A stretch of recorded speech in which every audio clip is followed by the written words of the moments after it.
Hi hello வணக்கம். எல்லாரும் costing எக்ஸாமுக்கு ரெடியாக இருப்பீங்கன்னு நினைக்கிறேன். இந்த வீடியோ என்ன பேச போகிறேன் அப்படின்னா வந்துட்டு காஸ்டிங் எக்ஸாமுக்கு போகிற அன்னைக்கு ஆர் எக்ஸாம் ஹாலில் நீங்கள் என்ன மைண்ட் செட்டில் இருக்கணும், என்ன மைண்ட் செட்டில் நீங்கள் போகணும் அப்படின்ற மாதிரி சொல்ல போகிறேன். காஸ்டிங் எக்ஸாம் பொறுத்த வரைக்கும் நீங்கள் வந்து எவ்வளோ வந்து நீங்கள் ப்ரிப்பேர் பண்ணியிருக்கீங்க, எவ்வளோ வந்து நீங்கள் எத்தனை தடவை போட்டு பார்த்துருக்கீங்க, எவ்வளோ வெரைட்டி ஆஃப் சம்ஸ் போட்டு பார்த்துருக்கீங்க அப்படின்றதெல்லாம் தாண்டி it comes down to the mind set. அவ்வளோதான். என்ன மைண்ட் செட் அப்படின்னா வந்துட்டு இவ்வளோதான்டா காஸ்டிங் அப்படின்ற மாதிரி ஒரு மைண்ட் செட் வரணும். அதே இவ்வளோதான்டா காஸ்டிங் அப்படின்னா காஸ்டிங் மொத்தமாகவே ஒரு 4-5 கான்செப்ட் தான் இருக்குது. மொத்தமாகவே என்ன சார் சொல்கிறீங்க, இத்தனை சாப்டர் இருக்குது, இவ்வளோ இருக்குது, 4-5 கான்செப்ட் தான், மொத்தமே 4-5 கான்செப்ட் தான். அதை தான் சுற்றி ஒரு இருப்பாங்க. ஃபார் எக்ஸாம்பிள் சொல்லணும்னா இப்போ மெட்டீரியல் சாப்டர் இருக்குது. மெட்டீரியல் சாப்டரில் வந்து நார்மல் லாஸ் அப்நார்மல் லாஸ்னுவாங்க. அதுவே எம்ப்ளாயி காஸ்ட்டில் வந்து normal idle time abnormal idle டைம்னுவாங்க. ரெண்டும் கிட்டத்தட்ட சேம் கான்செப்ட் தான். இப்போ பட்ஜெட்டிங் சாப்டர்ல பாத்தீங்க அப்படின்னா வந்து standard hours, budget hours, actual hours சொல்லுவாங்க. இந்த standard hours, budget hours, actual hours அப்படின்றது பாத்தீங்கன்னா இந்த 3 இருக்கு பாத்தீங்களா, இது வந்து எத்தனையோ சாப்டர்ல சுத்தி வந்தே இருக்கும். ஸ்டாண்டர்ட் காஸ்டிங்ல வரும், பட்ஜெட்ல வரும். இப்போ நீங்க வந்து ஸ்டாண்டர்ட் ஹவர்ஸ்னா என்ன அப்படின்றது நீங்க யோசித்து பாருங்க. ஸ்டாண்டர்ட் ஹவர்ஸ்னா வந்து ஒரு பொருள் செய்யறதுக்கு எவ்வளவு ஹவர் எடுத்துக்கலாம், அதான் ஸ்டாண்டர்ட் ஹவர்ஸ்.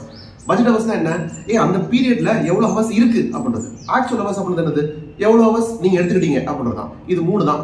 இப்போ இதுல 3த்தையும் ஒரு ஆர்டரா வச்சுக்கோங்களேன். Standard hours, actual hours, budget hours. SAB உங்க ஷார்ட்கட்ல இந்த மாதிரிலாம் படிப்பீங்க இல்லையா, SABன்னு வச்சுக்கோங்களேன். Standard, actual, budget. இது 3 வச்சிட்டீங்கனாலே 2 சாப்டர் ஒரே இடத்துல கம்ப்ளீட் ஆயிடும். எப்படின்னா ஸ்டாண்டர்ட் ஹவர்ஸ்க்கும் ஆக்சுவல் ஹவர்ஸ்க்கும் ஒரு டிஃபரன்ஸ் தான் வந்து efficiency variance, fixed over variance. Actual ஹவர்ஸ்க்கும் பட்ஜெட் ஹவர்ஸ்க்கும் உள்ளது தான் வந்து கெப்பாசிட்டி வேரியன்ஸ். அப்போ இது எஃபிஷியன்சி, இது கெப்பாசிட்டி. இதுவே நீங்க பட்ஜெட்டிங் சாப்டர்ல ரேஷியோ படிப்பீங்க. Standard hours by actual hours அப்படின்னு சொன்னா efficiency ratio. Actual hours by budget hours போட்டீங்கன்னா அது வந்து உங்களுக்கு கெப்பாசிட்டி ரேஷியோ. அப்போ அங்கிருந்து இங்க என்னது ஸ்டாண்டர்ட்ல இருந்து அப்படியே பட்ஜெட்டுக்கு வந்துட்டோம்னா உங்களுக்கு வேரியன்ஸ்ல வந்து அது வால்யூம் வேரியன்ஸ் சொல்லுவீங்க, அது வந்து ரேஷியோல வந்து ஆக்டிவிட்டின்னு சொல்லுவீங்க.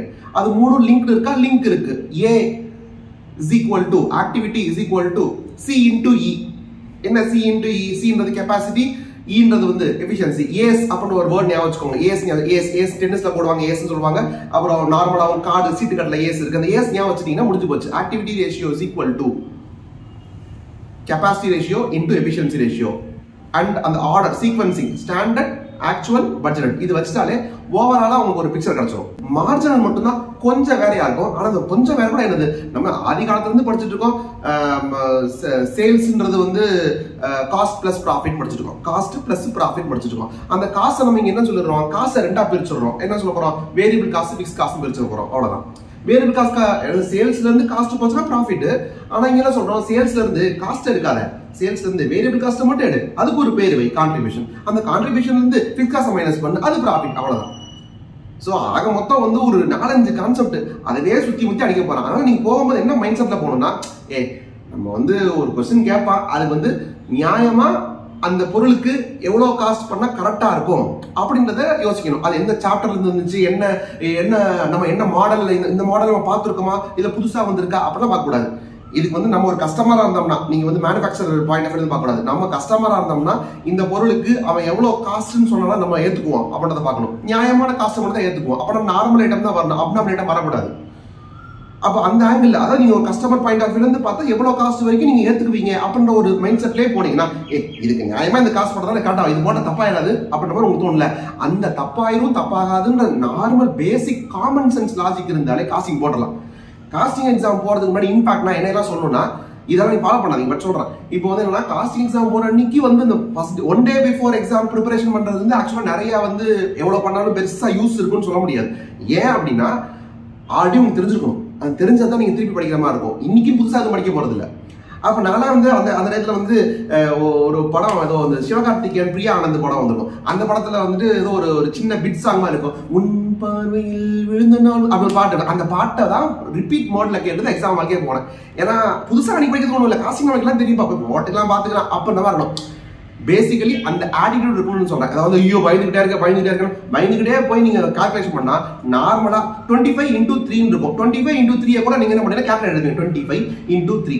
இப்போ ரீசெண்டா என்னோட ஒரு கிளாஸ்ல வந்து லைவ் கிளாஸ்ல வந்துட்டு 50,000 டிவைடட் பை 1000 எவ்வளோ அப்படின்னு கேட்டேன். அதை நான் கேட்ட பதட்டத்துல 50,000 by 1000 50,000 by 1000 இருக்கு. 1000 வார்த்தையே கேன்சல் ஆயிடுது. 50 வந்தது. ஆனா பசங்க 50 50,000 எத்தனை 50,000 டிவைடட் பை அப்படி போட்டுப்பேன். இதெல்லாம் வந்து எக்ஸாம் ஹால்ல பண்ணுவேன். எக்ஸாம் ஹால்ல நார்மலா பண்ற கால்குலேஷன் கூட அது வராது. அப்ப நீங்க என்ன போகணும்னா போகும்போது கூல் மைண்ட் செட்ல போகணும். பாத்துக்கலாம்டா அப்படின்ற மாதிரி. இன்னும் ஓப்பனா பத்தியா சொல்லணும் அப்படின்னா வந்துட்டு நம்ம இது விக்ரம் படத்துல வந்து கமல் வந்து ஒரு இடத்துல சொல்லுவான், இந்த மாதிரி இந்த மாதிரி நேரத்துல எல்லாம் வீரங்க சொல்றது என்னன்னா பாத்துக்கலாம்டா அப்படின்ற மாதிரி அப்படியே 2 கன் எடுத்துட்டு போவான். அந்த 2 கன் என்னன்னா ஒரு கன் வந்து உங்களுக்கு லாஜிக் அண்ட் கான்செப்சுவல் அண்டர்ஸ்டாண்டிங், இன்னொன்னு என்ன அப்படின்னா வந்து காம்னஸ். அவ்வளவுதான். காமா இருக்கணும், லாஜிக் அப்ளை பண்ணணும், போட்டு போயிட்டே இருக்கும். ஃபர்ஸ்ட் ப்ரையாரிட்டி வந்து உங்களுக்கு வந்து எக்ஸாம் பேப்பர் கம்ப்ளீஷன் தான். இப்ப சொல்லுவாங்க, நிறைய இடத்துல சொல்லுவாங்க, இப்ப வந்து என்னன்னா பிரசன்டேஷன் முக்கியம், அழகா போடுங்க அப்படின்னா அழகா வந்து எத்தனை கொஸ்டின் அழகா எழுதுவேன், இல்ல எவ்வளவு நேரத்துக்கு அழகா எழுதுவேன். ஃபர்ஸ்ட் 1 hour அழகா எழுதுவேன், அதுக்கப்புறம் கொஞ்சம் போகும், லாஸ்ட் 1/2 மணி நேரத்தை கிறுக்கி தள்ளுவேன். அதனால எனக்கு அதுக்காக மொத்தமாக கிறுக்க சொல்றாங்க. ஆனா ஒரு average presentation through out the paper கொடுங்க. ஃபர்ஸ்ட் அழகா நல்லா தெரிஞ்சு நம்ம சூஸ் பண்ணி அழகா பிரசன்ட் பண்ணி என்ன பண்ணா 5 மார்க் தான் வரப்போகுது. 5 மார்க் தான் வரப்போகுது. அதனால கொஸ்டின் பேப்பர் கம்ப்ளீஷன் தான் நம்மளுக்கு முக்கியமே ஒழிய, அதாவது 2 சம்ம நீங்க அரைகுறையா போடுறதுன்றது better than completing 1 question perfectly. சூப்பரா போட்டிருக்கேன், அழகா போட்டிருக்கேன். இந்த கோடு ஸ்கேல் வச்சு போடணும், இது போடணும், வந்து இப்போ ஸ்டாண்டர்ட் காஸ்டிங் பண்ண கோடு போடணும், அது வந்து பென்சில்ல போடணும் அப்படின்றது, லெஜர்னா இது போடணும், அதுக்கெல்லாம் எக்ஸ்ட்ரா மார்க் இருக்கா? ஒன்றும் கிடையாது. Extra marks for good handwriting அதெல்லாம் வந்து அட்வர்டைஸ்மெண்ட்ல விடுற, ஓகேவா? அதனால வந்துட்டு அந்த பிரசன்டேஷனுக்குன்றது எக்ஸ்ட்ரா கிடையாது. ஃபார்முலாக்கு கூட மார்க் கிடையாது. ஃபார்முலாக்கே அவங்க எக்ஸ்ட்ரா மார்க் இல்லாத போது பிரசன்டேஷன் என்ன வரும்போது ஒன்றும் கிடையாது. ஆன்சர் கரெக்டா இருந்தா மார்க் வரும், இல்லை மார்க் வராது. அவ்வளவுதான். காஸ்டிங் பார்த்தீங்கன்னா உருட்டுறதுக்கு ஒண்ணுமே கிடையாது. தியரி சப்ஜெக்ட் கிடையாது. ஒன்றும் 100 மார்க்ஸ் எழுதணும், மேக்ஸிமம் எழுதணும். அதுக்கு என்ன பண்ணணும்? அதுக்கேற்ற பிரசன்டேஷன் கொடுத்தா போதும்.